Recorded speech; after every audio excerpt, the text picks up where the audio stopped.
슬기로운 라디오 생활 최영진 아나운서의 개인 사정으로 인해서 오늘과 내일은 저 아나운서 이현웅이 함께 하겠습니다. 많은 분들께서 지금 문자와 또 유튜브 등으로 형진 아나운서 어디 갔냐고 물어보시는데 걱정하지 마세요. 다음 주에는 다시 돌아옵니다. 자, 2부는 11시에 만나는 슬기로운 백과사전 준비했습니다. 매주 목요일에는 노동법 백과사전 펼쳐봅니다. 뉴스나 신문 등을 보면요, 노동자 또 근로자라고 하는데 일하는 사람들을 모두 함께 얘기하는 건지 아니면 특별한 기준이 있는 건지 궁금할 때가 있습니다. 오늘은 이 근로자에 대한 정확한 기준과 함께 4대 보험 적용은 어떻게 되는지 좀 자세히 살펴보도록 하겠습니다. 방송을 들으시다가요, 노무에 대해서 궁금한 점이 있으신 분들은 언제든 좋습니다. 짧은 문자 50원, 긴 문자 100원의 유료 문자 샵 0945로 의견 보내주시면, 궁금증 보내주시면 저희가 실시간으로 함께 풀어드리도록 하겠습니다. YTN 라디오 유튜브 그리고 애플리케이션 채팅창도 열려 있습니다. 자, 그러면 알면 돈이 되는 노동법 알돈노 시간 함께 말씀 나눌 분 모셔보겠습니다. 소나무 노동법률사무소 김효신 노무사 오셨습니다. 어서 오십시오. 네, 반갑습니다. 네. 처음 뵙겠습니다. 네. 아니, 항상 저 이 시간 되게 귀 기울여서 들었습니다. 아, 네. 예전에 저도 아르바이트 돈 떼인 적이 있어가지고 그래요? 혹시 관련 내용이 나오나 네. 귀 기울여서 항상 들어봤습니다. 네, 네. 오늘 주제도 상당히 그래서 좀 관심이 많이 가요. 네. 지난주에 이런 문자가 왔다고요. 네. 6587님의 질문이었습니다. 네. 노동자와 근로자의 차이 좀 알려주세요. 두 가지 단어를 다 사용하잖아요. 네. 차이가 있습니까? 이렇게 문자를 보내주셨는데 네. 그러네요. 생각해보니까 두 가지를 혼용해서 사용을 하는 것 같은데 차이가 좀 있나요?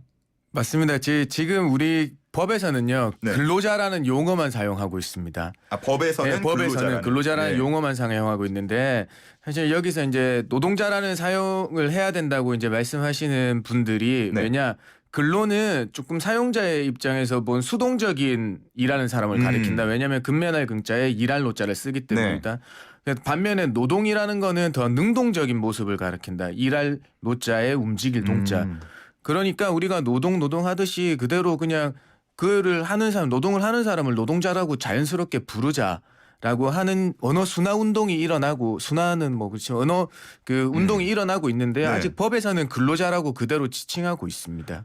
네, 그 점에서 차이가 있어서 조금 헷갈리시기도 하고, 저도 오히려 근로자라는 용어를 쓰기도 하고 노동자라는 용어를 쓰기도 하고 왔다 갔다 하고 있거든요. 그렇습니다. 네. 일단 법적으로는 근로자라는 용어만 사용하고 있고 네. 장차 앞으로는 노동자라는 노동자라는 걸 써야 된다라는 말씀을 네, 해주셨어요. 드리겠습니다. 네. 그러면 일단은 근로자가 정확하게 어떤 기준으로 법적에서 정의가 되는지도 궁금하고요. 네. 이게 제대로 알지 못하면 문제가 분명히 생길 것 같거든요. 그렇죠. 예, 근로자 그냥 법에 정해져 있는 그 정의를 알려드리면요. 네. 직업의 종류와 관계없이 임금을 목적으로 사업장에 근로를 제공하는 자라고 정의를 해놨어요. 그런데 이것만 들어봐서 직업의 종류는 관계없는 건 알겠고 그러면 근로만 제공하면 되냐라는 거잖아요. 그렇죠. 그래서 이 해석에 하도 의견이 분분하니까 우리 판례로 근로자성에 대한 판단 기준을 정립을 해놓긴 하고 있습니다. 그래서 이게 뭐 판례에 의해서 계속 움직이긴 하지만 사실 이렇게 해석론 판례에 의해서 판단하는 이유는 단 한 가지죠. 계약과 실제가 다른 경우입니다. 네. 우리가 뭐 흔히 알다시피 뭐 업무 도급 계약이나 프리랜서 계약하고 나서 그 계약서대로 움직인다고 하면 전혀 문제가 없겠지만 항상 계약은 계약대로 실제는 우리 똑같이 직장인과 똑같이 취급을 하시니까 예, 그렇기도 하고요. 그다음에 더 나아가서는 뭐 그거는 계약은 계약이고 4대 보험 안 들었거나 그냥 세금을 3.3% 뗀다는 이유만으로 그걸 직원이냐 아니냐로 구분하고 계시는 분들이 많거든요. 네. 심지어는 제가 그래요. 어느 사업장에 점검을 나가거나 컨설팅을 나가게 되면 사장님 직원 몇 명이세요 하면 우리 4대 보험 들어가는 직원은 몇 명, 아닌 사람들은 아니니까 안 들어가니까 직원 아니니까 그 사람들은 뭐 말씀 안 드려도 되죠. 이렇게 말씀하시거든요. 근데 그렇진 않다. 예. 그 뭐 어떤 판단 기준에 의해서 의하면 근로자로 봐야 된다는 걸 말씀드립니다. 저도 네. 프리랜서랑 또 네. 정규직 그 사원으로 일한 적이 다 있었는데 네. 사실 일할 때 특별히 다른 거 못 느꼈거든요. 네, 그렇죠. 네, 그냥 다 근로자로서 네. 일 충분히 열심히 맞습니다. 했던 그 예. 기업밖에 없어서 맞아요. 참 이게 얘기가 좀 남다르게 들립니다. 네. 퇴직금 관련해서 4대 보험과 연관지어서 생각하는 분들이 많은데요. 네. 반드시 4대 보험에 가입하지 않아도 근로자성을 인정받을 수 있다. 그렇죠. 맞나요? 네, 맞습니다. 왜냐하면 뭐 아까도 말씀드렸지만 계약이 실질과 다르면은 그 실질에 따라서 판단해서 근로자성을 판단해서 다른 부가적으로 퇴직금을 계산한다거나 연차 휴가를 계산해 줘야 된다거나 그게 남아 있는 거죠. 네. 앞서서 판례 말씀도 해주셨잖아요. 네네네. 그런 판례들에서는 어떤 기준으로 근로자를 판단을 좀 하나요? 그냥 손쉽게 알려드리면요, 이게 사용 종속 관계가 인정돼야 된다. 그러니까 사용하고 내가 그 회사에 묶여서 일하고 있는 그런 종속 관계가 인정돼야 되는지에 따라서 판단되는데요. 네. 두 가지입니다. 하나는 회사의 지시를 받아서 일했다. 두 번째는 그게 내가 일을 하고 난 근로기준법상 근로에 대한 대가로 받은 임금이다라는 걸 증명을 입증이 돼야 되는 건데, 하나는 지위 명명인데요. 여기는 업무 내용을 누가 결정하냐? 본인이 스스로 결정해서 모든 과정과 결론에 대해서 책임을 지고 있느냐? 아니면 진짜 직장인처럼 업무에 대한 결정 권한이나 업무 분장에 의해서 일을 하고 있다고 하면 근로자성이 인정되는 거고, 그다음에 근무 시간을 내가 정할 수 있는지, 그다음에 근무 장소의 구속성도 받게 되는지에 따라서 판단될 수 있고요. 그다음에 임금을 목적으로 근로를 제공했는지는요. 이 보수 받는 돈이 근로에 대한 대가로 받는 건지, 아니면 우리가 프리랜서 계약이나 이런 거에서 업무 도급에 대한 그 전체적인 결과물에 대한 돈으로 받는 건지가 중요하고, 그다음에 기본급이 정해져 있는지 아니면 근로소득세를 원천 징수했는지가 중요한 거죠. 우리는 갑종 근로소득세 예전에는, 지금은 소득세 주민세라고 근로소득세라고 한답니다. 지금은 다들 아시다시피 그냥 소득세 주민세라고 얘기하는 거거든요. 네. 그래서 이거는 그러니까 기본급이나 근로소득세 3.3%를 뗐다고 해가지고 쉽게 근로자성을 부정해서는 안 된다고 얘기하고 있어요. 왜냐하면 요거는 사용자가 임의로 정할 여지들이 엄청 크거든요. 네네네. 기본급이 없이 정해놓을 수도 있는 거고, 그냥 나는 근로소득세 떼는 줄 알았는데 3.3% 그냥 임의로 떼서 줄 수도 있는 거고, 그렇기 때문에 쉽게 부정해서는 안 된다. 그다음에 부차적으로 우리가 업무에 사용하는 작업 도구는 누가 소유하느냐, 그다음에 내가 휴가를 가거나 이렇게 했을 때 제3자를 고용해서 업무를 대체할 수 있는지, 업무의 대체성, 그다음에 나의 업무의 전속성, 여기 말고 다른 데 가서 일할 수 있는지 없는지, 이런 걸 두루 판단하게 되어 있습니다. 네. 여러 가지 기준이 있는 것 같은데, 네. 저는 들으면서 어떤 생각이 들었냐면요. 네. 제가 지금으로부터 한 15년 됐나요? 15년까지는 안 됐겠어요. 네. 한 10년 좀 더 됐는데, 네네. 이 녹즙 배달 아르바이트를 한 적이 있었거든요. 네네. 근데 그때 지휘 명령 따랐고요. 그렇죠. 그리고 근무 시간과 장소 정해져 있었고요. 네. 여러 가지 아까 말씀해주신 기준에 다 따랐는데 그 임금을 한 3개월 정도 밀렸거든요. 네. 그래서 이 얘기를 하려고 가니까 네. 근로자가 아니라는 겁니다. 그렇죠. 제가 개인 사업자래요. 네, 왜냐하면 이 녹즙 배달이나 이런 경우는 거의 유사하지만 사실 그에 대한 배달이라는 업무에 도급을 준 거거든요. 이런 겁니다. 근로 시간과 하기사 그 배달 시간이 있으니까 거기에 대한 구속은 받게 되죠. 네. 그런데 내가 배달 업무를 하면서 상당한 지휘 감독을 받는 경우는 아니다란 말입니다. 그러니까 그 배달 그 배달한 업무 자체만 도급을 받으면 그에 대해서는 내가 좀 더 빨리 끝낼 수도 있는 거고, 예, 조금 더 지체될 수도 있는 거고, 거기에 대한 그냥 여유 이런 게 내가 결정할 수 있는 그런 권한이 생기는 거죠. 예, 그렇기 때문에 우리 하시는 이제 배달하시는 그냥 땡땡 야쿠르트 이렇게 아주머니들 계시잖아요. 네네. 그런 분들이 근로자성을 주장하면서 퇴직금 소송을 많이 했는데요. 최근에는 그 근로자성을 인정 못 받은 사례들이 이런 경우에 해당되는 겁니다. 네. 네. 지금 말씀하신 그런 배달 일 같은 경우도 그렇고요. 네. 분쟁이 많은 좀 직업군들이 많을 것 같아요. 어떤 것들이 또 대표적으로 그렇죠. 있을까요? 이거는 대부분의 학원 강사분들. 네. 왜냐하면 자유롭게 하는데 거의 다 묶여 있으시는 분들 그러네요. 많죠. 그다음에 지입차주분들, 그다음에 또 우리 미용실 디자이너 분들, 예, 이런 분들 직군에서 많이 발생하고 있습니다. 네, 대개 보면 학원 강사나 미용실 디자이너 같은 분들은 역시나 우리 스타성을 가진 분들은 당연히 프리랜서나 자기들 그렇죠. 할 수 있는 재량들이 더 많으니까 되는데, 대부분의 사업장들은 그렇지 못하잖아요. 대개 거의 묶여서 상담해주고 학부모 상담하고 이렇게 묶인 대로 움직이게 되는 거죠. 네. 네. 그리고 이제 또 4대 보험 얘기를 좀 해봐야 될 것 같은데, 네. 간혹 그런 경우가 있다고 해요. 네. 4대 보험에 들기 싫어서 회사에 4대 보험 가입하지 말아달라고 요청하는 경우가 있다고 네. 합니다. 예. 자, 그럴 때 회사는 해당 직원의 4대 보험을 가입을 하지 않을 수가 있는 건가요? 이 대부분은 이제 회사에서는 그런 거 요청 있거나 말거나 거의 다 이제는 법을 아시니까 가입시키게 되는데요. 역시나 우리 요식업에서가 많이 문제입니다. 왜냐하면 구인난을 겪으시게 되다 보니까 예. 결국에는 오신 분의 요구를 안 들어줄 수가 없거든요. 거의 현실적으로는. 그럼에도 불구하고 우리 그 가게 사장님들이나 이런 분들은 사실 4대 보험에 가입시키셔야 되는 거예요. 왜냐하면 그 4대 보험에 그 원천 가입시키도록 많은 의무를 사업주한테 부과하도록 만들어놨거든요. 네.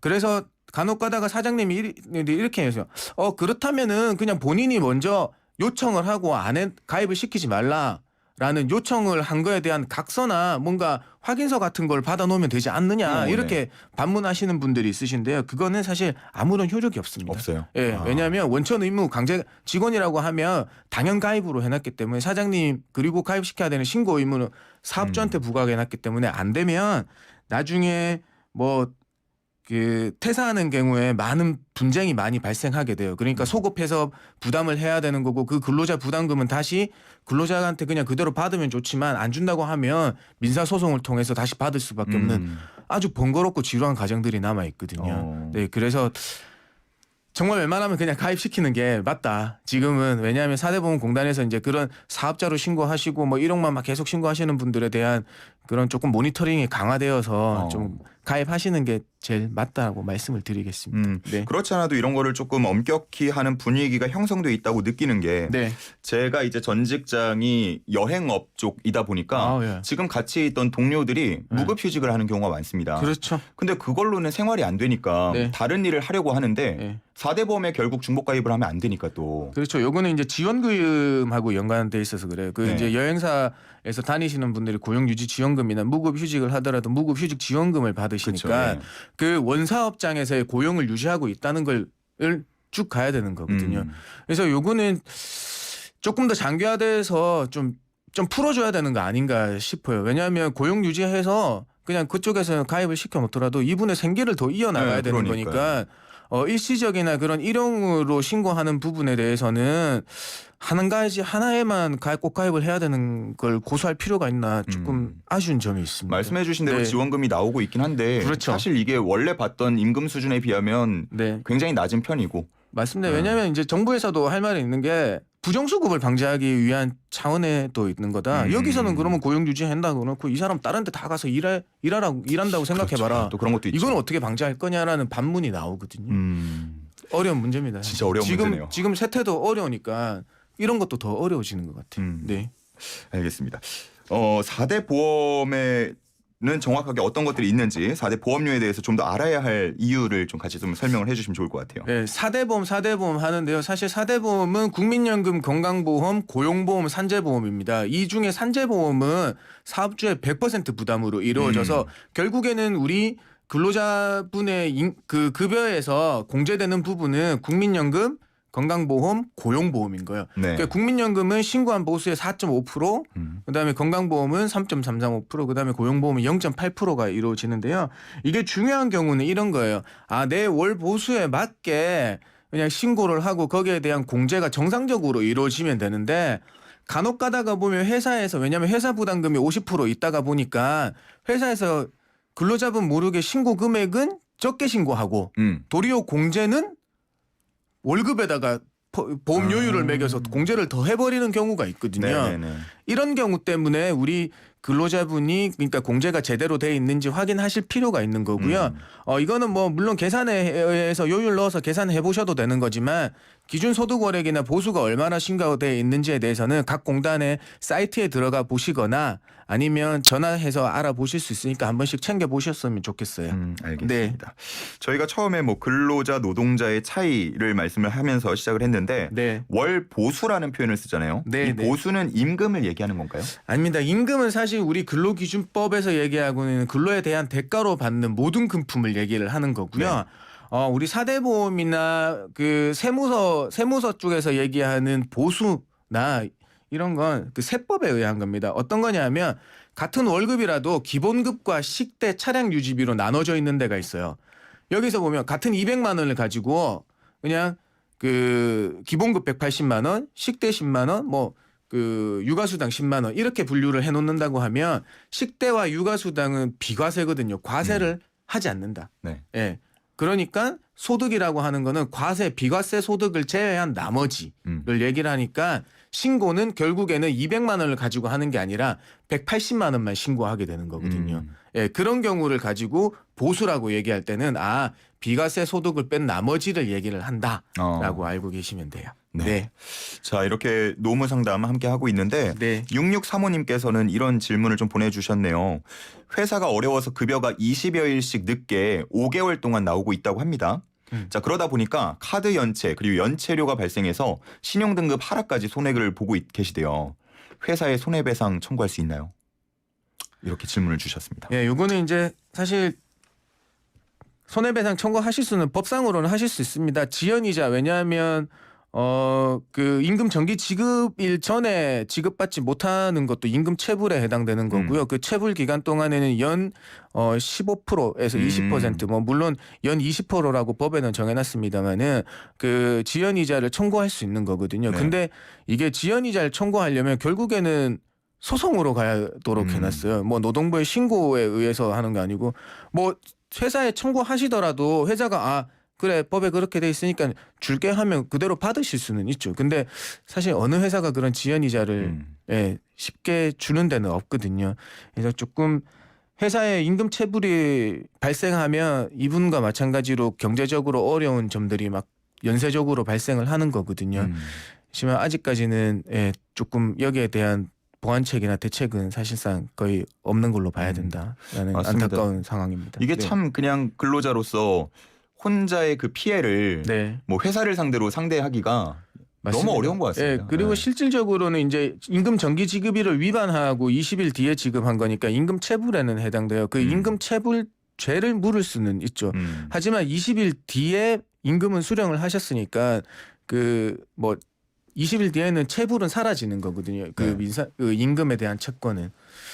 뭐 그렇습니다. 요즘에 그 코로나19 때문에 회사 사정들이 어려워지다 보니까 이런 좀 상담이 많이 들어오시죠. 법으로 해결할 수 없는 부분들이 너무나 많이 발생하고 있어요. 예전 같았으면 사실 회사에서는 못 주는 이유가 정말 본인들의 거의 기책에 의한 경우들이 많았거든요. 네. 물론 코로나로 인해서 영업이 잘 안 되는 부분도 회사의 기책이 있었다고 할 수는 있죠.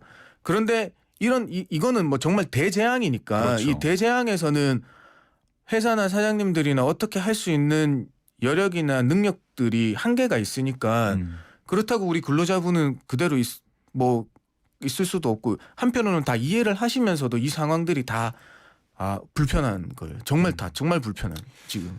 네. 정말 뭐 새로 겪는 일들이다 보니까 이런 노무 관련된 그런 고민, 걱정 그리고 분쟁 그런 것들도 좀 새로 앞으로 맞습니다. 우리가 나아가야 할 길들이 많이 남겨진 것 같습니다. 네, 맞습니다. 앞서서 이 노무 상담 주셨던 6635님께서 시원한 답변 너무 감사하다고 실시간으로 또 답장을 고맙습니다. 주셨습니다. 네.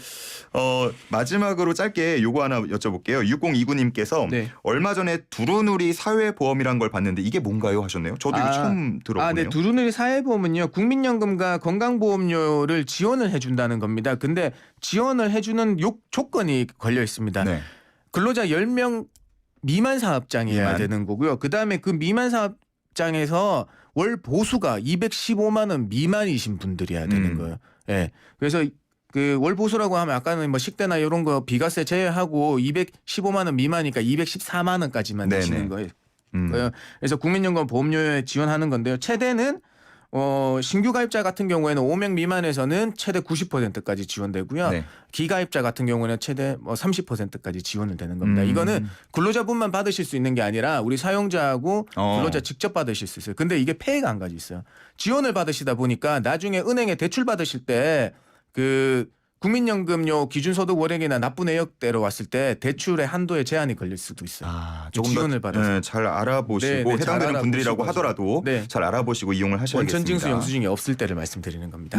자, 오늘 말씀은 여기까지 듣겠습니다. 감사합니다. 고맙습니다. 지금까지 소나무 노동법률사무소 김효신 노무사와 함께했습니다.